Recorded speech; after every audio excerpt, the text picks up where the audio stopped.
अस्सलाम वालेकुम। SM news के साथ मैं हूं इश्तियाक अली। खबरों का सिलसिला बढ़ाते हुए खबर शामिल करते हैं मंचनाबाद से। तारा कॉलोनी वार्ड नंबर 8 गल्ला मंडी रोड और शहर के तमाम इलाकों का सीवरेज सिस्टम नकारा हो गया। शहर की अहम शाहराहों पर सीवरेज का गंदा पानी जमा होने पर शहरियों की आमदोरफ्त में शदीद मुश्किलात का सामना करना पड़ रहा है। इसी हवाले से मजीद तफसीलात जानते हैं अपने नुमाइंदे मोहम्मद राशिद से। जी राशिद, बताइएगा क्या तफसीलात है आपके पास?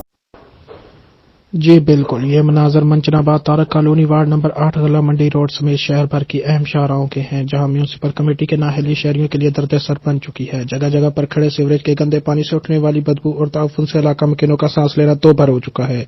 सीवरेज सिस्टम के नाकारा हो जाने के बायस गलियों और बाजारों से खवातीन और बुजुर्गों और बच्चों समेत मजदूर अफराद का गुजरना भी मुश्किल हो चुका है। शहरियों ने म्यूनिसिपल कमेटी की नाकस कारकर्दगी पर शदीद एहतजाज करते हुए जगह जगह गंदगी और सीवरेज के पानी से शहरियों के मुख्तलिफ बीमारियों का शिकार हो रहे हैं। बार बार म्यूनिसिपल कमेटी के चीफ ऑफिसर को तहरीरी तौर पर आगाह किया गया, मगर आज तक सुनवाई न हुई। टीएम इंतजामिया सिर्फ फोटो सेशन तक महदूद। शहरियों का डीसीओ बहावलनगर, कमिश्नर बहावलपुर, वजीर आला पंजाब से फौरी नोटिस लेने का मुतालबा। हमारे मकान के दोनों तरफ से पानी बहुत ज़्यादा खड़ा हुआ है। हमारे मकानों की दीवारें जो है गिरने के माकूल है और रास्ता नहीं है कि कहीं आने जाने का। जब ये नमाज पढ़ने के लिए तांगा है, पानी इतना खड़ा हुआ है कि गंदा पानी है, नमाज नहीं हम पढ़ सकते। जब भी गुजरते हैं कपड़े फौरी ख़राब होते हैं और जो रास्ते में मुसाफिर गुजरते हैं उनके लिए बहुत परेशानी है और हमें भी बहुत ज़्यादा परेशानी है।